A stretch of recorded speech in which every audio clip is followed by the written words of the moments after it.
வையா போதகரே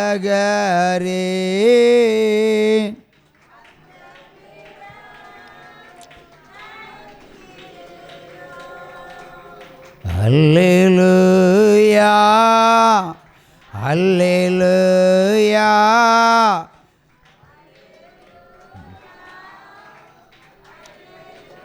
அப்படியாக 43 வயதுள்ள சகோதரிக்கு 8 மாதமும் மருத்துவமனையை மறைத்து ஆண்டவர் சுகமும் ஆரோக்கியமுள்ள ஒரு பிள்ளையை கொடுத்திருக்கிறார். ஒரு சும்மா கையை தட்டுங்க. அல்லேலூயா. உங்கள் ஊருங்க எந்த ஊர் சிஸ்டர்? கருங்கல். கருங்கல்ல எந்த ஊர்? நடுத்தேரி. நடுத்தேரி. அங்கே ஒரு இன்னொரு அற்புதம் நடந்துச்சு சார். அல்லேலூயா. ஒரு தாய் என்னிடத்தில் யாருக்குன்னே சொல்லியிருக்கிறேன் ஒரு முறை சாட்சி. இப்போ நடுத்தேரின்னு சொன்னனால சொல்கிறேன். ஒரு தாய் ஒரு வீடை கட்டுகிறாள். ஒரு தாய் மட்டும் வீடை கட்ட முடியாது இல்லையா? புருஷன் சேர்ந்தான் கட்ட முடியும். ஆனால் புருஷன் நித்தமும் குடிகாரன். அவனுக்கு வீட்டுக்கு சம்மந்தமே கிடையாது. 2 பெண் பிள்ளைகள். அந்த 2 பெண் பிள்ளைகளும் பள்ளி பருவம். ஆனால் அந்த குடிக்கிற இவன் என்ன பண்ணுவான்? வீடு கட்டுற அந்த பேராபிட்டில் நடனம் ஆடுவான். நடனம்னா சிதம்பரனார் நடனம். இப்போ புரிஞ்சுக்கிடலாம். அல்லேலூயா. எந்த நேரமும் விழுந்து சாயலாம். விழுந்தா தலைமண்டை உடைஞ்சி செத்து போயிடுவான். அந்த தாய் இந்த இடத்தில் 2 பிள்ளைகளோடும் இன்னொரு உறவினரோடும் வந்து சேர்ந்தார்கள். உச்சம கையை தட்டுங்க. எப்பேற்பட்ட அதிசயத்தையும் தேவனாகிய கர்த்தர் செய்வார். சிலர் பொருத்தனை பண்ணுனா உடனே விடுதலை, சிலர் பொருத்தனை பண்ணி காத்திருந்து விடுதலை. 2 தான் ஆப்ஷன். அந்த சகோதரிக்கு ஆண்டவர் சொன்னார், நீ போய் வீடை கட்டு, ஆனால் அதுக்கு முன்னாடி பொருத்தனையை கர்த்தருக்கு நிறைவேற்று. உற்சவமாக கையை தட்டுங்க. அவருடைய சத்தம் வருமா? அது ஒரு கம்பீரமாக வரும். அல்லேலூயா. அது என்ன பொருத்தனை பண்ணாங்க? பொருத்தனைனா நிறைய பேருக்கு தெரியாது. பொருத்தனை நிறைய பேருக்கு தெரியும். நிறைய ஊழியக்காரங்க என்ன சொல்லுவாங்க? நீங்கள் பொருத்தனை பண்ணுங்கன்னு சொல்லுவாங்க. உங்கள்கிட்ட தான் பொருத்தனை பண்ண சொல்லுவாங்க. உங்களுக்கு அதிகாரம் கொடுத்துருக்காங்க. அப்போ அதுலேருந்து அவன் டூப்ளிகேட் ஊழியக்காரன்னு தெரியணும். அப்படி நீங்கள் பொருத்தனை பண்ணக்கூடாது. உங்கள் பிரச்சனையை என்னிடத்துல கொண்டு வரும்போது நான் தேவ சமூகத்தில் கொண்டு வருவேன். தேவன் சொல்லுவார், இது பொருத்தனை ஊழியம். இல்லைன்னா சொல்லுவார், சிலருக்கு இது உபவாச ஜபம். உபவாசனை நீங்கள் உபவாசம் இருக்கிறல, நான் உபவாசித்து உங்கள் பேயை ஓட்டணும். இல்லை ஆராதனைக்கு வர சொல்லு, அதில் விடுதலை கொடுத்துருவேன். இல்லைன்னா இருதயம் உடஞ்சி ஜோம் பண்ண சொல்லு, நான் விடுதலையை கொடுத்துருவேன். இல்லைன்னா விண்ணப்பம் பண்ண சொல்லு, நீ அறிந்ததும் அறியாததும் 8வது பெரிய காரியங்களை நான் உனக்கு செய்வேன் என்று சொல்லி இறைமையா 33:3 படி ஒரு விடுதலை கொடுத்துருவார். இப்படி வெரைட்டிஸ் ஊழியம். அல்லேலூயா. ஆல் வெரைட்டிஸ் ஊழியம், பட் ஒன் ஆஃப் தி ஊழியம். உச்சமாக கையை தட்டலாமா? அந்த அம்மாவை நீ வீடு கட்டிய தசமாக கொடுத்தியா? ஓம் புருஷா இப்ப பைத்தியம் தசமாக கொடுத்தியா? சாபத்திலே கட்டுகிறாய் உன் இல்லத்தை. பாய் பொருத்தனை முதல் அட்டம்லே பொருத்தனை தான். இப்படி தான் அவர் முழங்கினார். அப்போ கூட இருக்கிறவர் கூட்டிகிட்டு வந்தவருக்கு வேர்த்து கொட்டுகிறது. அவருக்கு இந்த சோரியாசிஸ்லாம் இருந்தது, நிறைய இருந்தது. அதெல்லாம் கொண்டாச்சு. அதனால தான் அவங்க கூட்டிகிட்டு வந்தாங்க. இவருக்கு பொருத்தனை இல்லாமலே விடுதலை கிடச்சிது. இந்த அம்மாவை கூட்டிகிட்டு வந்தாச்சு. வந்தது அவருக்கு எக்கால சத்தம். பிரேயரில் வரல, தனிப்பட்ட முறையில். வீட்டுக்கு முதல்ல பொருத்தனை, அப்புறம் புருஷனுக்கு விடுதலை, அப்புறம் குடிக்கிறவன் புருஷனுக்கு ஒரு விடுதலை, அதுக்கு ஒரு பொருத்தனை. ஆக மொத்தம் 3 பொருத்தனை செலுத்தினால் 41 நாட்களுக்குள் என் மகிமையை காண்பாய், பால் காய்க்கும் டேட்டை நாம் தருவேன் என்னாரு. நாள் நெருங்கி பொருத்தனை நிறைவேற்றினார்கள். 41 நாள் ஜபம் ஓடிக்கிட்டு இருக்கு. கடைசி நேரத்தில் பார்த்தா இனி சீரியஸ் ஆயிடுச்சு. உச்சகட்டம். நல்லா வேட்டியை வாங்கி கட்டுவான், புது வேட்டி, துண்டு, இந்த கசவு நெய் உள்ள இந்த கசமுன்னு சொல்லுவாங்கல்ல, அதை மாதிரி ஒரு வேட்டியை போட்டு கட்டி தலையில் ஒரு தலைப்பாயும் கட்டிட்டு இடுப்பில் ஒரு துண்டை போட்டுட்டு ஒத்த காலில் ஒரு நடனம் ஆடுவான். அப்போ யார் வந்திருக்கான்னு பாருங்கள். ஒத்த கால். ஆனால் விழ மாட்டான். மொட்டை மாடி பால் காய்க்கக்கூடிய வீடு, அந்த சின்ன 6 இன்ச்சு தான் கட்டுவாங்க, அதில் 4 இன்ச்சு சோறு தான் கட்டுவாங்க, 4 இன்ச்சு சிமெண்ட் கல் கட்டுவாங்க, அது பூசி முடியுமா 6 இன்ச்சு ஆயிரும், அதில் நடந்து நடனம் ஆடுவான். இவங்க ஈரக்குலையெல்லாம் என்ன ஆகும் பார்க்குற பிள்ளைகளுக்கெல்லாம், அப்பா இப்போ விழுந்து செத்துருவாருன்னு. ஊழியம் இங்கிருந்து ஆரம்பித்தா நீ ஊசிக்க முதலில் நின்று ஆடினாலும் உனக்கு எந்த இழவும் உண்டாகாதபடிக்கு இந்த ஊழியம் பார்த்து கொள்ளும் என்று கர்த்தராகிய தேவன் உரைப்பார். ஆகவே பிள்ளைகளிடத்தில் சொன்னேன், அவனுக்கு ஒன்றும் ஆகாது, அவன் அன்றைக்கு பந்தி பரிமாறுவான். உடனே அந்த அம்மா சொல்லுது, நீ பாலை காய்ச்சிப்பார், விடிய காலம் நான் தொங்கி நிற்பேன், அப்போ எவன் வந்து சாப்பிட வருவான்? வீட்டுக்குள்ளே தூங்கி செத்துருவானா அவன். பிளாக்மெயில், பிசாசுகளெல்லாம் இப்போ பிளாக்மெயில் பண்ணுது. அவள் பால் காய்ச்சிப்பார், நான் என்னை பால் காய்க்கிறதெல்லாம் கர்த்தர் தான், நீ ஒன்று பண்ணு, இன்விடேஷன் அடித்து கொடு, டேட்டா ஃபிக்ஸ் பண்ணியாச்சு. அந்த அம்மாவுக்கு கலக்கம் திகிலும், ஒருவேளை குணாகவில்லை என்றால், பால் காய்க்கிற வேளையில் அவன் பைத்தியமாயிருந்தால் ஊரை கூட்டி வந்து இன்விடேஷன் போட்டு வச்சுக்கிட்டு 2000 பேருக்கு மத்தியில் என் புருஷன் பைத்தியக்காரன் டிக்ளேர் பண்ண மாதிரி இருக்கும்ல, இருக்குமா இருக்காதா?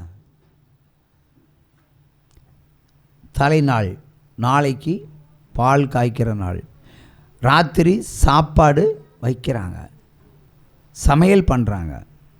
அன்று ராத்திரி 12 மணியாமல் அந்த அம்மாவிடத்திலிருந்து ஃபோன் வருது.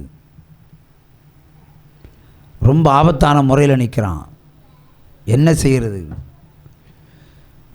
இது தீர்ந்த பாடில்லை, நாளைக்கு என்ன ஆகுமோ, நாளைக்கு என்ன ஆகும்? அவன் பந்தி பரிமாறுவானதான்னு ஆண்டவர் சொன்னார். பிறகு என்ன, நீ உன் வேலையை பாரு. அவன் ஒத்த காலில் நின்னா என்ன, 2 காலில் நின்னா என்ன? கர்த்தராகிய தேவன் ஒத்த காலை முறித்து 2 காலை கொண்டு நடக்கிறதுக்குள்ள திராணியை ஆண்டவர் கொடுத்துருவார். ஒத்த கால் என்பது இப்போ புரியுதுல்ல? இந்த தெய்வம் நம்ம தெய்வம், நல்ல தெய்வம்.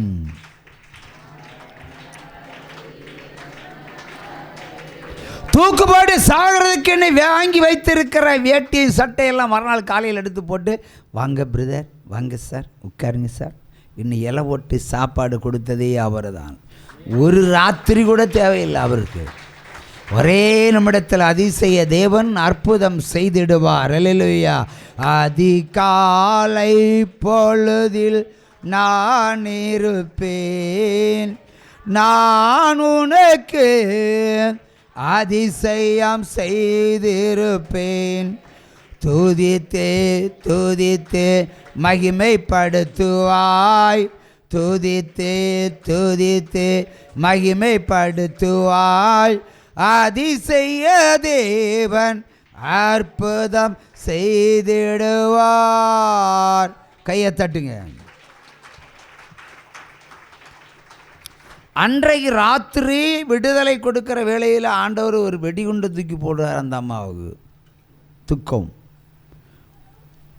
கல்லூரி பருவத்தில் உன் பிள்ளை ஓடி போவாள், கல்லூரி பருவத்தில் உன் பிள்ளை ஓடி போவாள். அவன் நீங்கள் நிறைய பேர் கேட்கலாம், சாபமும் சபிக்கிறான், பார்த்த பிடுங்குறான், ஆசீர்வதிக்கிறான், எல்லாமே நம்ம தான் அந்த ஊழியத்தில். ஒரு சம கையை தட்டுங்க. அப்போ என்ன வழி? அப்போ +2 தான் அந்த பிள்ளை, இவ பேரில் பொருத்தனை பண்ணிடு, அதாவது தடுப்பு காவல் போடுற மாதிரி. ஏன்னா சாத்தான் ஒரு ஸ்திரியை ஜெயிக்கிறதுக்கு முன்னாடி சாத்தானை அழிக்கிற ஒரு வேலியை போட்டு ஆகணும். பொருத்தனை பண்ணு, ஓடி போக மாட்டா. பொருத்தனை பண்ணல, ஓடி போவா. BA மார்த்தாண்டம் கிறிஸ்துவ கல்லூரியில் 2வது வருஷம், அதே செமஸ்டர் கிறிஸ்மஸ் டைமில் இந்த வனாந்தரத்தில் இருக்கிற ஒரு தெய்வத்துக்கு பேருடைய ஒருவன் கூட்டிகிட்டு போயிட்டான், கேரளாவுக்கே போயிட்டான். இந்த அம்மா மறுபடியும் போகணும். அன்னைக்கே சொன்னேன், நீ கேட்கல, போனவை. இதான் இந்த ஊழியம். ஒரு சம கையை தட்டுங்க. அடுத்த புருஷன், குணமாக்கப்பட்ட புருஷன். சார் என் மக திரும்பி வரட்டும், 3000 புக்கு இல்லை, நான் 10,000 புத்தகம் அடிச்சு சுவிசேஷம் அறிவிக்கிறேன். திரும்பி வரணும் என்பதுக்குத்தான் பொருத்தனை, போகக்கூடாமல் இருக்கிறதுக்குத்தான் பொருத்தனை. அப்போவும் கேட்கல. இப்போவும் அங்கே ஃபஸ்ட் நைட்டு டிக்ளேர் ஆக்கு முன்னாடி இந்த பிள்ளைய பிடிச்சி ஆண்டவர் தருவார். பொருத்தனை சொல்லுது. மாலை வேலை 4:30-5 மணிக்கு ஃபோன், காலேஜிலேருந்து பிள்ளை ஓடி போச்சு. அவள் கண்டிஷன் எனக்கு போடுற, நான் தான் உங்களுக்கு கண்டிஷன் போடணும், நீங்கள் என்ன கண்டிஷன் போடலாமா? நான் இப்போ ஒன்று கேட்குறேன், நீங்கள் என்ன கண்டிஷன் போடலாமா? பிள்ளைய முதல்ல ஜெபிச்சு கூட்டிகிட்டு வாங்க, அப்போ உங்களுக்கு 3000 புத்தகங்களை 10,000 புக்கு அடித்து தருவேன். நான் சொன்ன 3000 புத்தகமே உன்னால் அடிக்க முடியலை, நீ இப்படி 10,000 அடிப்பனி. இந்த பூச்சாண்டி வேலையில் இங்கே வேண்டாம். +2 படிக்கும்போது அவள் ஓடி போவான்னு சொன்ன தீர்க்க தரிசனம், பைத்தியமான உன்னை சொஸ்தமாகிற தீர்க்க தரிசனம். நாளைக்கு தற்கொலை பண்ணுவேன்னு பிளாக்மெயில் பண்ணவனை வச்சு சாப்பாடு போட வச்ச ஊழியம். இப்போ மக ஓடி போனால் வாழ்க்கையை போது விக்கிரகத்துக்கு அவன் பலியாகிறாள். அவள் தடுத்து நிறுத்துறது பொருத்தனை ஜபந்தான். அதை செய்யுன்னு சொன்னால் கூட்டிகிட்டு வரட்டு, நான் தர்றேன். போன வச்சான், அவ்வளோதான். அவளோட தான் போனான், திரும்ப வரல. ஒரு சம கையை தட்டுங்க. தான் சத்தியத்தை கேளுங்கய்யா, சத்தியத்தை கேளுங்க. பொருத்தனை மீது அவருக்கு செலுத்தப்படும், எனக்கல்ல. நான் சொல்லுகிற ஒரு வாய் தான், அதை புரிந்து கொள்ளுங்கள் முதலில். ஒரு சம கையை தட்டுங்க. அல்லேலூயா. என்றால் ஒரு அழிவை தடுப்பதற்கு, ஒரு சாபத்தை பிடுங்குவதற்கு, உன் பாவத்தை பிடுங்குவதற்கு பொருத்தனை வேண்டும். ஒரு பாம்பு வருதுன்னு வச்சுடுங்களா, கையை கொண்டு பிடிப்பீங்களா? கையை கொண்டு பிடிப்பீங்களா? என்ன அடிப்பீங்க? தடி வேணும், இல்லை தடி. அப்போது உங்கள் வீடுகளில் இருக்கிற பாம்பெல்லாம் அழிக்கணுங்க, என்ன வேணும்? என்ன வேணும்? தடி வேணும், இல்லையா? பாம்பு அடிக்க தடி வேணும். கண்ணுக்கு தெரியாத பாம்பு, அதான் சாபம், அதான் பாவம். புரியுதா? உன் ஆத்துமா பாவ நிவாரண பலியாக சொல்கிறார்ல, பாவ நிவாரண பலியாக. அப்போ பாவம் செஞ்சுருக்கிறோம், இல்லைன்னா முற்பிதாக்கள் செஞ்சுருக்கிறோம். அதை நிமித்தம் வருகிற இந்த கண்ணுக்கு தெரியாத பாம்பு ராத்திரி கனவுல மட்டும்தான் வரும், கனவுல தான் வரும். கனவுல வந்தாலே உங்களுக்கு உடம்பில் என்ன ஆகும்? விடிய காலம் வேளையில் இந்த மாவாட்டி மிஷின் கணக்கில் உங்கள் உடம்பெல்லாம் சிதைஞ்சு போயிருக்கும், அவ்வளோ வலி இருக்கும். சாத்தானுடைய கட்டுப்பாடு, அவனுடைய கிரியைகள். கண்ணுக்கு தெரியாத இந்த 2 பாம்பு அடிக்கிறதுக்கு 2 பொருத்தனை வேணும். மாம்சத்தில் பாவம் செஞ்சால் 3 பொருத்தனை வேணும், இல்லை என்றால் ஆசீர்வாதத்துக்கு ஒரு பொருத்தனை செலுத்தணும். இதுதான் பைபிள் பிரமாணம். இதைத்தான் நான் எல்லாருக்கும் சொல்கிறேன். நான் ஒருத்தன் தான் சொல்லுவேன், தமிழ்நாட்டில் யாரும் போய் சொல்ல மாட்டாங்க. நீங்கள் பொருத்தனை பண்ணிடுங்க, நீங்கள் பொருத்தனை பண்ணிடுங்க. அப்போ நீங்கள் என்ன பண்ணுவீங்க? உங்களுக்கு என்ன, கையில் 1000 ரூபா கூட இருக்காது, கையில் 1000 ரூபா கூட இருக்காது. அப்போ என்ன பண்ணுவீங்க? நீங்கள் ஒரு 10 புக் கட்டிக்கலான்னு. இங்கேயும் அப்படி இருப்பாங்க ஒரு சிலர், 10 புக் கட்டிக்கலாம். நான் டாக்டரு கேட்டால் என்ன கொடுப்பீங்க? அங்கே போய் இல்லை நேராக சொல்லுவாங்களா? இப்போ போன சபையில் இங்கே வந்தாங்க ஒருவர், அதாவது இந்த மலைவாழ் மக்கள் மாதிரி உள்ள ஒரு, அடிக்கடி வருவாங்க நம்ம சிஷியர்கள். அவங்க ஒய்ஃபு நல்லா குடிப்பாங்க, ட்ரிங்க்ஸ் குடிப்பாங்க. நேற்றைக்கு பாண்டிச்சேரியில் கண் பார்வைக்கு சர்ஜரி. பொதுவாக கண் பார்வைக்கு நான் யாருக்கும் மருத்துவமனையை ப்ரொவைட் பண்ணுறதில்லை. ஆனால் இவங்க மருத்துவமனையில் போய் உட்காந்துட்டு டாக்டருக்கு ஃபோனை கொடுத்து எங்கிட்ட பேச வச்சுட்டாங்க, சர்ஜரிக்கு சம்மதிக்கிறது. தந்திரத்தை பாருங்களேன். அந்த அம்மா என்ன சொல்லிச்சு, சரி பரவாயில்ல, நான் ஜெபிச்சுக்கலாம், சர்ஜரி பண்ணி விடுங்க, பார்வை உண்டாகும். மருத்துவருக்கு தீர்க்க தரிசனம். வெள்ளிக்கிழமை நேற்றைக்கு சர்ஜரி முடிந்து நன்றாக பேசினார், லென்ஸு போடப்பட்டிருக்கிறது, பார்வை கிடைத்திருக்கிறேன்னு சொன்னார். சும்மா கையை தட்டுங்க. நான் கேட்குறேன், இது மருத்துவமனைக்கு போகாமல் இந்த விடுதலை கிடைக்காதா? கிடைக்கும் என்பதான விசுவாசம், கிடைக்கும் என்பதான விசுவாசம். நம்ம சொந்தக்காரங்க என்ன பண்ணுவாங்க, நம்மளை குளிர் தோண்டி புதைக்கும் வரைக்கும் அவளுக்கு நிம்மதியே இருக்காது. இப்போ வீட்டில் ஒருத்தன் படுத்து கிடக்கானோ, இங்கே அவங்க புருஷனோ இல்லைன்னா அவங்க அம்மாவோ ஏதோ இந்த ஊழியம் பெற்ற அந்த ஊழியம் பெற்றன்னு யாராவது சொல்லுவாங்களா? சொல்ல மாட்டாங்க. நீ இந்த மருத்துவமனை போ, அங்கே போனால் சரியாகும். போகும்போது ஒரு சூட்கேஸ் நிறைய பணம் கொண்டு போ, இல்லையா? டாக்டரும் சிகிச்சை பண்ணும்போது உங்கள் அந்த தாய்மார்களுடைய கழுத்தில் என்ன கிடக்குன்னு தான் பார்ப்பாங்க. ரிப்போர்ட் கரெக்டாக ரெடி பண்ணது, ரிப்போர்ட் ரெடி பண்ணுறாரு. ஏன்னா என்ன மாதிரி சிகிச்சை போட்டு என்ன மாதிரி பில்லை போட்டு அமௌண்ட்டை பறித்து அந்த தாலி செயினை பறிக்கணும் என்பதான் நம்முடைய கொள்கையாக இருக்கும். அது உலக பிரகாரமான ஒரு காரியம். என் மகளுக்கு நான் ஒரு தீர்க்க தரிசனம் சொன்னேன். இப்போ இங்கே இருந்தால் இப்போ போயிட்டான். என்ன சொன்னேன்னா, இவளுக்கு காதில் ஒரு பஞ்சர் உண்டு. சும்மா என்ன பழுப்பு வந்துகிட்டே இருக்கும். சின்ன வயசில் வந்து ஜெபத்தில் வச்சு எல்லாம் வண்டியை ஓட்டிட்டான். கல்யாணம் பண்ணி கொடுத்தவரோ அவன் என்ன பண்ணான், அவங்க ஹாஸ்பிட்டல் அட்மிட் பண்ணிட்டான். டாக்டர் என்ன பண்ணுவாங்க, கேரளா டாக்டர்ஸ் எல்லாம் ஒரு 8 பேர் உட்கார்ந்துருந்து, இது பெரிய டேஞ்சரஸான காரியம், இது பழுத்து மூளைக்கு போனால் மரத்து போனால் ஹோம ஸ்டேஜ் ஆயிரும். என் பிள்ளையை குறித்து மருத்துவர் கொடுக்குற சர்டிஃபிகேட்டு. அப்போது விசுவாசம் உள்ளவனுக்கு அது ஒரு மேட்ரு இல்லை, விசுவாசம் இல்லவனுக்கு அதான் மேட்ரு. ஏன்னா பயத்தை மருத்துவர்கள் விதைத்தார்கள், ஆனால் ஊழியக்காரன் விதைத்தால் யார் கீழ்ப்படிவது? கிம்ஸில் கொண்டு அட்மிட் பண்ணி சர்ஜரி பண்ணினார்கள். பில்லை மட்டும் நம்ம தான், ஊழியக்காரனை வச்சு பில்லை கட்டி போட்டாங்க. நான் முதல்ல சொன்னேன் சர்ஜரி ஃபெயிலுவர். ஒரு சம்மா கையை தட்டுங்க. Surgery failure.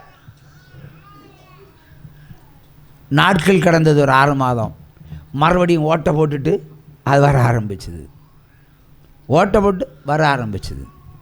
அதுக்கப்புறம் மறுபடியும் இன்னொரு மருத்துவமனை, ஒரு ரிலேட்டிவ் டாக்டர் மூலம் இன்னொரு ப்ரொபோசல் பண்ணி இன்னொரு மருத்துவமனைக்கு நான் வர மாட்டேன். என் வேலை இல்லை, என் வேலை ஜெபிக்கிற வேலை. பிள்ளையானாலும் சரி பொண்டாட்டியானாலும் சரி, நீ வேணால் கூட்டிகிட்டு போ, கூட சப்போர்ட்டு போகணும். போய்